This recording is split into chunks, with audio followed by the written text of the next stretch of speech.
যা যা বলে দে, দেবদা এবার রেমুনারেশন বাড়াচ্ছে ভাই, সাহ আলাদা লেভেলের খেলা চলছে ভাই। খাদানের ম্যাসিভ সাকসেস দেখে অলরেডি এসবিএফ কল করেছিল, এবং খাদানের যদি আমরা দেখি একটু ইনডিরেক্টলি দেবদা বলেছে, একটু ইনডিরেক্টলি হালকা করে খোঁচা মেরেছে দেবদা। তো আমার মনে হয় যে কোথাও গিয়ে খোঁচাটা মারার একদম পারফেক্ট আছে, কারণ তুমি একটা মানুষের সাকসেস দেখে সেই মানুষটাকে ব্যবহার করছো, তার স্টারডামটাকে ব্যবহার করছো, এইটা খুব অন্যায়, ঠিক আছে? তুমি সেই মানুষটা যখন যখন সাকসেসফুল নয়, যখন কমার্শিয়াল ছবি ওয়ার্ক করছে না, তখন সেই মানুষটা যখন তোমার কাছে একটা চ্যাম্প নিয়ে আসছে, যখন সেই মানুষটা তোমার কাছে একটা কী বলবো, মানে একটা খাদানের মতন ছবি নিয়ে আসছে, তখন তাকে তুমি মানে উড়িয়ে দিচ্ছ, তাকে তুমি বলছো যে না এটা, মানে আমরা থাকবো বলেও তারপরে বলছো যে না এটা ওয়ার্ক করবে কি করবে না, কি হবে কি করবে না, সেখানে চলে যাচ্ছ। কিন্তু তারপরে দেখছো যে বাংলার জনগণ পাগলের মতন খাদান দেখছে। তো এটার পরে কোথাও গিয়ে এইবার কিন্তু সেই প্রোডাকশন হাউস, মানে বাংলার অন্যতম বড় প্রোডাকশন হাউস, তোমরা বুঝতেই পারছো, সেই প্রোডাকশন হাউসের কিন্তু খাদানের সঙ্গে থাকার কথা ছিল। এটা কিন্তু বিভিন্ন ইন্টারভিউতে ওই হালে চালে দেবদা বুঝিয়ে দিয়েছেন। এবার আমরা সেটার আর মানে নাম যেহেতু নেননি, আমিও সেই গভীরে যেতে চাই না, ওকে ছোটো করতে চাই না, বিশেষ করে তারা যখন দেবদাকে নিয়ে কাজ করছে, কারণ দেবদাকে নিয়ে কাজ করছে মানে তারা আমার কাছে যথেষ্ট ভালো দিক। আমি ভাই দেবদার ফ্যান, আমি কোনো রিভিউয়ার না, আমি কোনো ক্রিটিক না, আমি কোনো কেউ না, আমি ভাই দেবদার ডাইহার্টেড ফ্যান। আমার খুব ভালো লাগে মানুষটাকে, সত্যি কথা বলছি, যেটা সত্যি কথা সেটা সত্যি কথা। তাই আমার কাছে ওই ব্যাপারগুলো নেই যে এ ও তা, হ্যাঁ ভাই দেবদার সাথে কাজ করছো, দেবদাকে ভালো বলছো, মানে ব্যাস আমার কাছে আমার মনে তুমি জায়গা করে নিয়েছো, বাস দ্যাটস ইট। এটা আমার ব্যক্তিগত ব্যাপার ভাই, এটা আমার ব্যক্তিগত চয়েস, আমার ব্যক্তিগত চ্যানেল, তাই আমি ব্যক্তিগতভাবে খাদান নিয়েই কন্টিনিউয়াসলি ভিডিও করে যাচ্ছি। আর অন্য কোনো সিনেমা তো রেকর্ডও করছে না, তো কী কালে বলবো আর। যাই হোক, যেটা বলার ছিল সেটা হচ্ছে দেবদা কিন্তু রেমুনারেশন বাড়াতে চলেছে। ইয়েস বন্ধুরা, দেবদার পারিশ্রমিক বাড়তে চলেছে, দেবদা পারিশ্রমিক বাড়িয়ে দিলেন বন্ধুরা খাদানের সাকসেসের পর। এই জন্যে বলি কমার্শিয়াল ছবি কত ইম্পর্টেন্ট। কমার্শিয়াল ছবি যদি সাকসেস হয় তাহলে তার সুপারস্টাররা রেমুনারেশন বাড়াতে পারে, ইন্ডাস্ট্রি বড় হয় রেমুনারেশন বাড়লে। কারণ ইন্ডাস্ট্রি এই আজকে এত সুপারস্টারের রেমুনারেশন বাড়লে কী লাভ হবে? আজকে শাহরুখ খান 100 কোটি টাকা একটা সিনেমা করতে নেয়, তো কেন আজকে অত বড় ইন্ডাস্ট্রি হয়েছে? সেই কারণে আজকে ইন্ডাস্ট্রি বাড়তে গেলে বড় রেমুনারেশন চাই, বড় বাজেট চাই। এবং বলে রাখি যে যা বাজেটে রঘু ডাকাত বানানোর কথা ভাবা হচ্ছিল, সেই তার থেকে বড় বাজেটে রঘু ডাকাত বানানোর কথা বলা হচ্ছে। এবং 25 তারিখে সম্ভবত দেবদার জন্মদিনের দিন রঘু ডাকাতের অ্যানাউন্সমেন্ট হবে। দেবদার নিজের মুখে শুনে নাও এই কথাটা, জাস্ট আমি তোমাদেরকে একটু শোনাই। প্রভাব ফেলেছে বা দেব কতটা হেল্পফুল ছিল সেই সময়? No comments on that. Absolutely no comments on that. একটা শেষ প্রশ্ন, সেটা হচ্ছে রঘু ডাকাতের একটা সম্ভাবনা আজকে আমরা দেখতে পেলাম, তো সেটা কিরকম সময় হতে পারে? দেখো, রঘু টাকাটা আটকে ছিল কারণ লোকেরা ভাবছিল কি, যারা প্রডিউসার তারা ভাবছিল খাদান চললে তাহলে অ্যানাউন্স করবো। আমরা মনে হচ্ছে ওয়েটিং লিস্টে ছিল, কারণ খাদানের রঘু টাকা is also big budget film. তো আমারও সুবিধা হয়েছে, কারণ ফোন এসছে খাদানের পর, তো আমার একটু রেমুনারেশন বাড়বে, ছবির একটু বাজেট বাড়বে, তো সবকিছু মিলে মিশে যা হয় ভালোই হয়। ভগবান জানার মাইন্ড আপ করার জন্য কিছু বলতে চাও আমাদের দর্শকদের জন্য?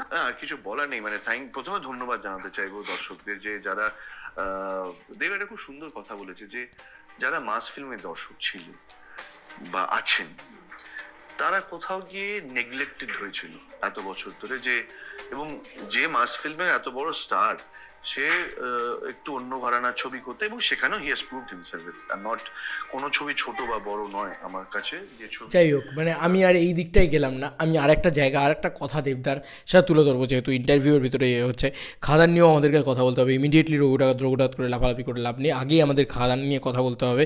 তো রঘু ডাকাত দেবদা বলেই দিল যে সেই প্রডিউসার দেবদাকে তখন, মানে সেই প্রডিউসার কিন্তু খাদানের সঙ্গেও ছিল, কিন্তু সেই প্রডিউসার সরে গিয়েছিল শুধুমাত্র যে এই ধরনের ছবি কি চলবে, আর কি চলবে, এ ধরনের ছবি আর চলবে না বোধহয়। তো নেগলেক্টেড, যেটা বলছে যে মাস ফিল্মের অডিয়েন্স, তাদেরকে অডিয়েন্স বলেই আর গণ্য করা হয়নি, তাদের শিরায় শিরায় রক্ত, মাথা ভর্তি গর্ত, এই ধরনের মন্তব্য করা হচ্ছে সেই প্রোডাকশন হাউসের অ্যাক্টরের তরফ থেকে। তো কোথাও গিয়ে তাদেরকে যে কোচলে দিয়েছে, তাদেরকে যে পুরো বাটনা বেটে দিয়েছে একটা সিনেমা জাস্ট, এবং একটা সিনেমা অ্যানাউন্সের পরে সেই সিনেমা নিয়ে হাইপ, সেই সিনেমা নিয়ে উন্মাদনা, এবং লাস্টে গিয়ে বক্স অফিসে এরম সাকসেস, এইটা প্রমাণ করছে যে দেবদার রেমুনারেশন বাড়িয়ে দিচ্ছে। দেখো, এতদিন ধরে আমরা যেটা জানি, দেবদার কিন্তু 1.5 কোটি টাকা একটা ছবি করতে মিনিমাম নেয়। আমি আগে এই কথাটা বলে নিই, 1.5 কোটি টাকা একটা ছবি করতে মিনিমাম কিন্তু দেবদা নেয়। তো সেই ছবি করতে এবার আমার মনে হচ্ছে দেবদা কিন্তু 2 কোটি টাকা নেবে, 2 থেকে 3 কোটি টাকা নেবে এবার ছবি করতে। একটা সুপারস্টার যে 2 থেকে 3 কোটি টাকা একটা বাংলা ছবি করার জন্য নিচ্ছে, উনি একজন রাজ্যের সুপারস্টার, এত বড় একটা সুপারস্টার। তো এটা আলাদা করে মানে একটা প্রেস করার মতন জায়গা, এবং একটা বড় বাজেট হয়ে যাওয়ার কথা। হচ্ছে, এবং রঘু ডাকাত ছবিটা কিন্তু কো ভেঞ্চার হিসেবেও হওয়ার কথা ছিল। তো দেবদা এটা এখানে বুঝিয়েই দিচ্ছে যে আর বোধহয় রঘু ডাকাত ছবিটা কো ভেঞ্চার হবে না। দেবদা রেমুনারেশন নেবেন, টাকা নেবেন, কাজ করবেন, ব্যাস দ্যাটস ইট। কারণ খাদান দিয়েছেন দেবদা বুঝিয়ে দিয়েছেন যে তাঁর স্টারডামটা কোন লেভেলে, মানুষ তাঁকে দেখতে আসছে, এইটা একটা সবথেকে বড় কথা। তো আজকের দিনে দাঁড়িয়ে তারা মানে ফোন করছে, তারা বলছে খাদানের সাকসেস দেখে তারা ফোন করে বলছে যে 25 তারিখটা ফাঁকা থাকলে তো কিছু অ্যানাউন্স করছিস তোর ছবি, তাহলে আমি অ্যানাউন্স করতে চাই। তো আমি এইটুকু বলতে চাই, যদি খাদান জওয়ান মানে খাদান যদি পাঠান হয়, তাহলে জওয়ান আসতে চলেছে রঘু ডাকাত, এইটুকু কনফার্ম জেনে রাখো। বা রঘু ডাকাত আসুক বা যে ছবিটাই আসুক, সেই ছবিটার বাজেটও কিন্তু ইটসেলফ বাড়িয়ে দেওয়া হবে, কারণ ওই যে রিকভারি প্রসেস, বারবার বললাম যে দেব আর জিতকে নিয়ে কাজ করা তখনই পসিবল হবে যখন বারবার মানে প্রচুর পরিমাণে রিকভারি হবে। তো আজকে রাজদা যে কথাটা বলছে সেটাকে নিয়েও দেবদা খুব সুন্দরভাবে বলেছেন।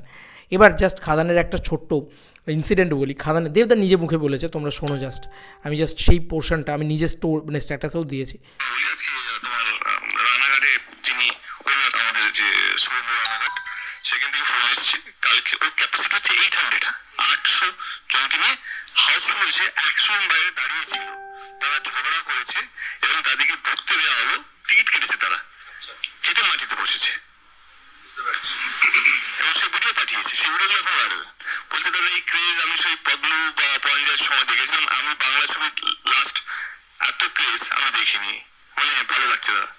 আজকেও হাউসফুল, তার আগামী হাউসফুল, বুঝতে পারছো কি বলবে, এর থেকে বড় পাওনা আর কি হতে পারে? শুনলে কি বললো ভালো করে, 800 জন টিকিট কেটেছে, আর 800 সিটের হল, সেই capacity Ranaghat Surendra cinema hall, সেই ক্যাপাসিটি হাউসফুল করে দিয়েছে, এবং তারপরে 100 জন বাইরে বসে রীতিমতো ঝগড়া করেছে।